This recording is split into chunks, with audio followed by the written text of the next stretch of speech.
Hello बच्चों, आप अपने एग्ज़ाम की प्रिपरेशन में जी जान से लगे होंगे और बहुत अच्छे से तैयारी कर रहे होंगे और लगभग इस समय बच्चों का रिवीजन चल रहा होगा क्योंकि एग्ज़ाम बहुत ही नज़दीक है।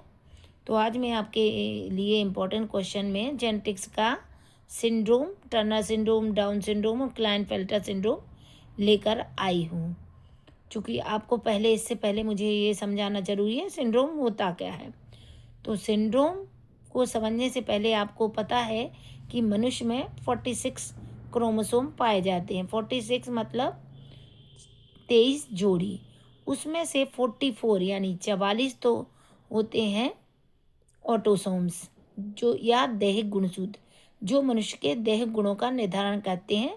जैसे बालों का रंग, आँखों का रंग, बाल कैसे होंगे, ये सारे दैहिक गुणों का निर्धारण करते हैं ऑटोसोम्स, जो कि मनुष्य में पाए जाते हैं 44। बाकी एक 23वां जोड़ी या एक जोड़ी सेक्स क्रोमोसोम होता है, जो मनुष्य का सेक्स डिटरमाइन करता है, अर्थात यह निर्धारित करता है कि मनुष्य नर होगा अथवा मादा। तो सिंड्रोम बर्ड जब मनुष्य के, चाहे वो ऑटोसोम हो चाहे सेक्स क्रोमोसोम, इसमें किसी भी प्रकार की अनियमितता आ जाती है तो उसको सिंड्रोम कहा जाता है। जैसे कि विटामिन की कमी को हम डेफिशिएंसी कहते हैं, कोई बीमारी हो तो डिजीज़ बोलते हैं उसके साथ। और तो इसी तरह से यदि क्रोमोसोम में किसी तरह की एबनॉर्मलिटी हो तो उसको सिंड्रोम बोला जाता है।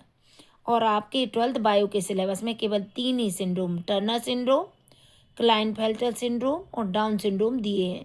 ये आपको या तो मैच दी पेयर में, ऑब्जेक्टिव में, फिल इन दी ब्लैंक्स में, और यदि 3 मार्कर और 4 मार्कर में पूछे जाएंगे तो ये नाम सहित इनकी लक्षण में आपको तीनों एक साथ ही दे दिए जाएंगे। तो आशा है आप समझ गए होंगे। आइए अब हम इनको स्टार्ट करते हैं। तो पहला है हमारा टर्नर सिंड्रोम। इसको मेरे साथ साथ याद करते जाइए तो आपको भी तुरंत ही याद हो जाएगा। टर्नर सिंड्रोम होता है 44, तो ये हो गए ऑटोसोम्स, प्लस X0, अर्थात 44 जो हैं ये ऑटोसोम्स हैं और एक जो मैंने लिखा है ये सेक्स क्रोमोसोम है। तो दोनों सेक्स क्रोमोसोम में से या तो यहाँ X के साथ X होता या X के साथ Y होता, लेकिन यहाँ ना तो X है ना Y है, अर्थात 0 है। तो ये वाला सिंड्रोम कहलाता है टर्नर सिंड्रोम। यानी 44 ये और 45वां, ये टोटल कितने हो गए क्रोमोसोम? 45। मनुष्य में 46 होते हैं, तो इस तरह यहाँ पे एक क्रोमोसोम कम हो जाएगा। तो इस कमी के कारण क्या होता है, ये टर्नर सिंड्रोम होता है। कौन से क्रोमोसोम की? जो 44 प्लस X0, ये आपको याद रखना पड़ेगा। 44 प्लस X0 और टोटल नंबर ऑफ क्रोमोसोम 45 हो जाएंगे। अब इस तरह का सिंड्रोम जिस व्यक्ति में होता है उसमें क्या लक्षण देखने को मिलते हैं? पहला, इसमें ओवरी विकसित नहीं होती, इनमें गर्दन बेब्ड होती है, जालेदार होती है, गद्देदार। थर्ड पॉइंट है आनुवांशिक रूप से ये नर और मादा दोनों हो सकते हैं। सेकंड है डाउन सिंड्रोम।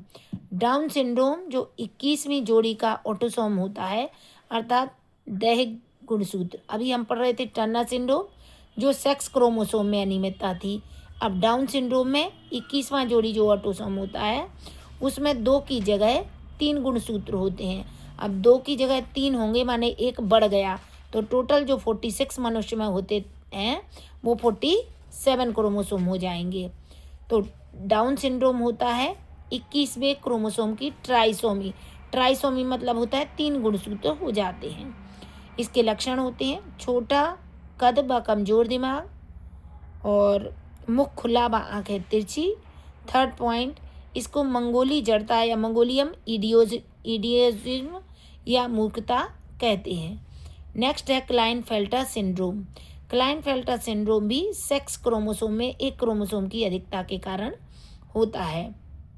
जैसे 44 ये ऑटोसोम हो गए प्लस XXY, अर्थात 44, 45, 46 और 47, तो टोटल कितने क्रोमोसोम हो गए? 47। अब चूंकि 2 क्रोमोसोम तो होते हैं मादा में, इसमें एक एक्स्ट्रा वाई भी है, तो इसमें मिला जुला लक्षण दिखाई देगा मेल का भी और फीमेल का भी। जैसे छोटे स्तन व ग्रहण किए हुए बंद नर मतलब वो नर कैसा होगा या मेल कैसा होगा, स्टेराइल होगा। दूसरा, कमज़ोर मस्तिष्क होता है और इनमें ठिगनापन पाया जाता है। तो इस तरह ये तीनों आपके सिंड्रोम पूरे हो जाते हैं। आइए इनको मैं एक बार और रिपीट कर दूं। Turner syndrome 44+ 145 chromosome, Down syndrome 21वें क्रोमोसोम की ट्राइसोमी यानी 46 की जगह 47, क्लाइनफेल्टर 44+XXY अर्थात 47 डाउन सिंड्रोम में भी होते हैं और क्लाइनफेल्टर सिंड्रोम में भी होते हैं। लेकिन याद रखना है कि डाउन सिंड्रोम 21वें जोड़ी ऑटोसोम्स जो होते हैं उनकी ट्राइसोमी से, जबकि क्लाइनफेल्टर सिंड्रोम जो सेक्स क्रोमोसोम होते हैं उसमें एक क्रोमोसोम की अधिकता के कारण होता है। Thank you student.